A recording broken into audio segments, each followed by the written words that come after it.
Welcome once again, back at you with another one. Know Your Rights University. It's been a few months since the last time we did a video. We hope that the information that we share today will be informational and educational, and that you will be able to use it to your benefit. Let us share our screen.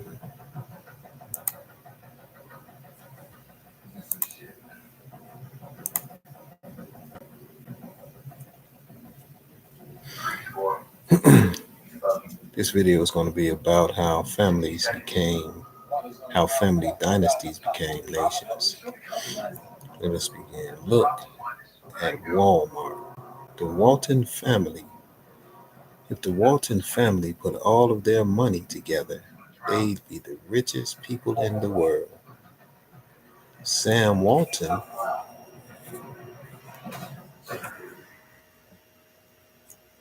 is the person who created that. The Rothschilds, they are a family. Warburgs, Rockefellers, these are families, all right. And you know what? They don't want you to they don't want to happen. They don't want any competition, meaning they don't want you to have a family. So they're going to get you to destroy your family because families have the potential to become nations. Here's an analogy of that statement broken down carefully. Imagine a giant oak tree. It started as one acorn.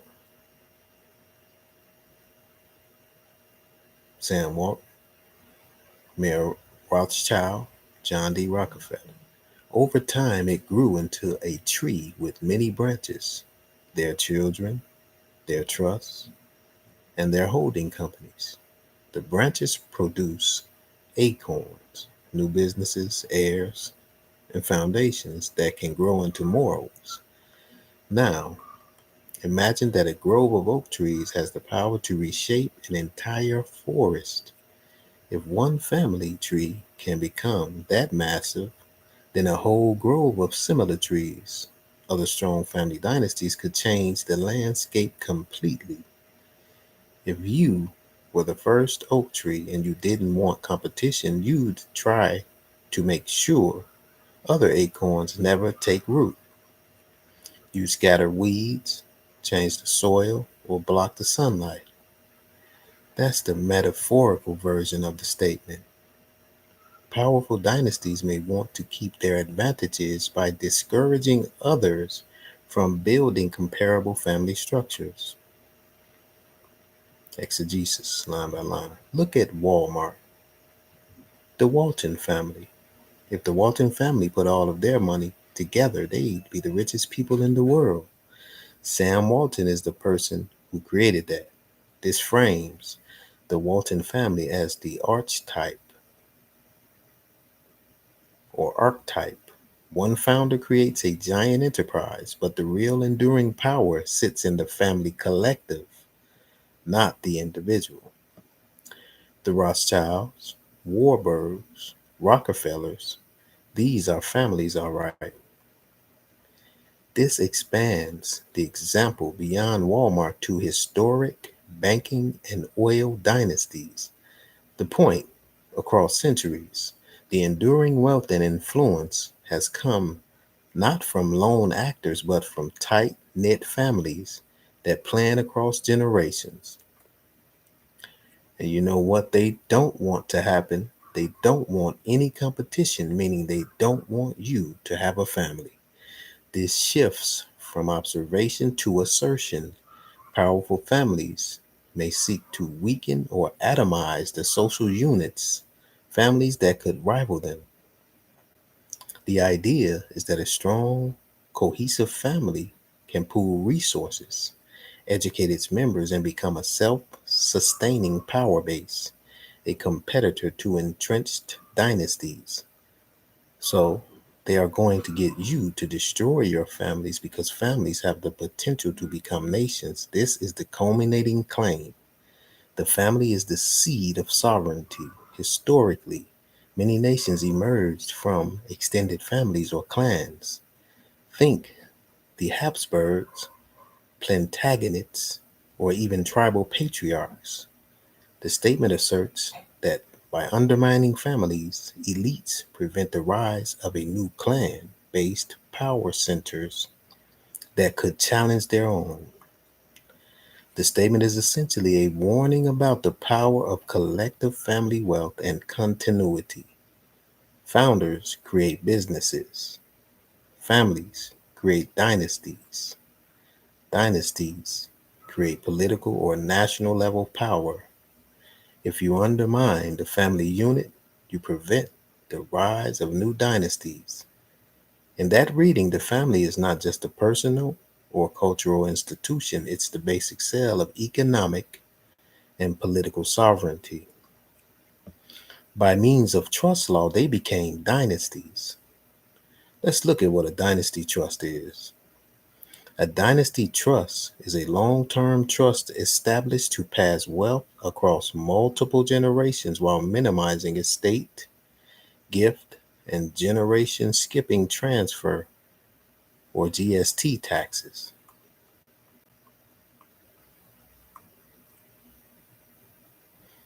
Families becoming nations.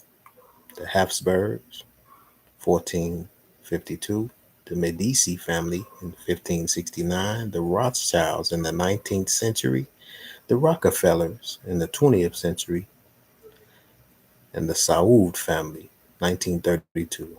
Here are historical examples where families evolved into sovereign powers functioning as de facto or de jure nations, demonstrating the core truth behind the statement that families have the potential to become nations. Number one, the Habsburg dynasty, Austria, Spain, Holy Roman Empire. Origin: House of Habsburg began as a noble family in the 11th century Switzerland.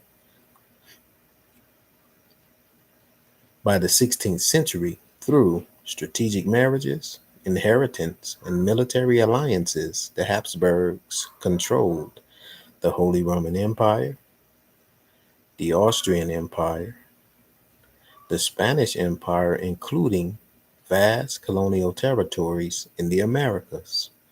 Result: the Habsburgs ruled more land than any other European family. They didn't create a nation, they became one, spanning continents. Their motto: let others wage war, you, fortunate Austria, marry. Number two, the Rothschild family, Europe's banking backbone. Origin: Mayer Amschel Rothschild, born 1744, died 1812, a banker in Frankfurt, Germany. He sent each of his five sons to a major European capital, London, Paris, Vienna, Naples, and Frankfurt, to establish interlinked family banks. The result: they became central bankers to kings, empires, and governments, financing the British war against Napoleon, the construction of national railways, sovereign debt for European powers, functioning sovereignty. They operated with diplomatic immunity, private intelligence, interbank lending, and influence over central banks. In effect, they wielded nation level power without a standing army. Number three, the Medici family of Florence. Origin: a merchant family in Florence, Italy. The Medici became bankers to the Pope and then de facto rulers of Florence. Eventually, they produced four popes, two queens of France, dukes of Tuscany. The result: their wealth and political reach transformed them from a commercial family into a sovereign house controlling religion, politics, and culture in Renaissance Europe. Number 4, the Rockefeller family, United States. Origin: John D. Rockefeller, founder of Standard Oil, became America's first billionaire.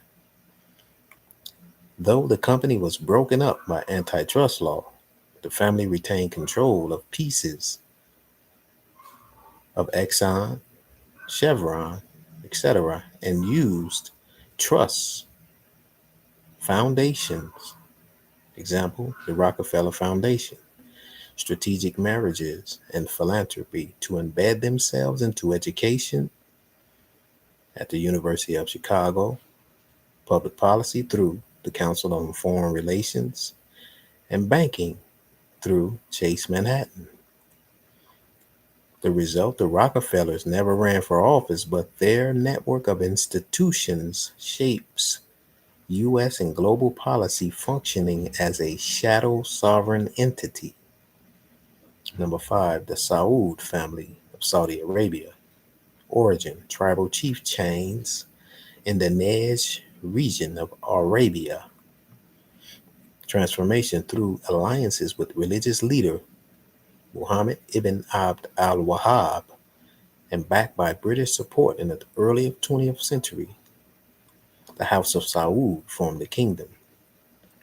The result, the modern state of Saudi Arabia, is literally named after a family, the only nation state in the world where the nation equals the family.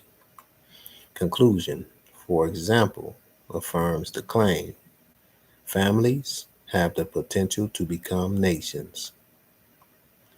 Whether through banking with the Rothschild, or empire with the Habsburg, religion with the Medici, or commerce with the Rockefellers, or tribal authority through Saud, a well structured, unified, multi generational family can become a sovereign actor in global affairs.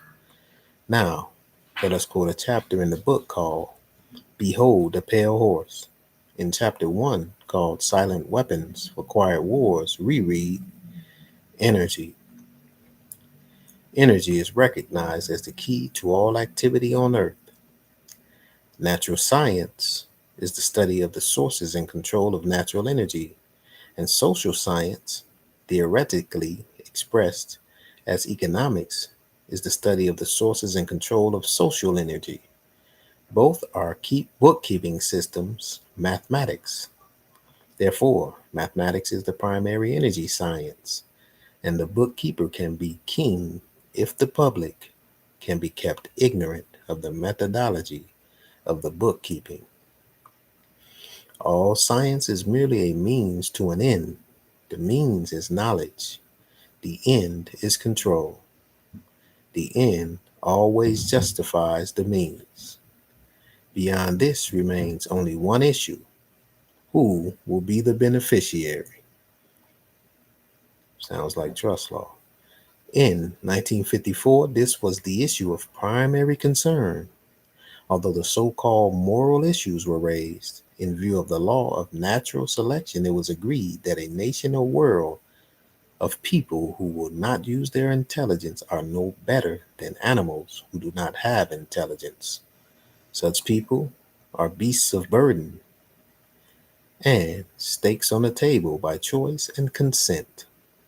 Consequently, in the interests of future world future world order, peace, and tranquility, it was decided to privately wage a quiet war against the American public with an ultimate objective of permanently shifting the natural and social energy or wealth of the undisciplined and irresponsible many into the hands of the self disciplined, responsible, and worthy few.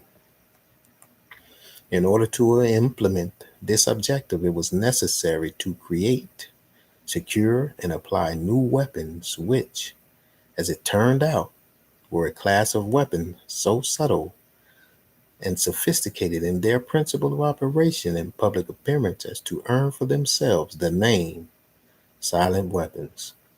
In conclusion, the objective of economic research, as conducted by the magnates capital, banking, and the industries of commodities, goods, and vices, is the establishment of an economy which is totally predictable and manipulative.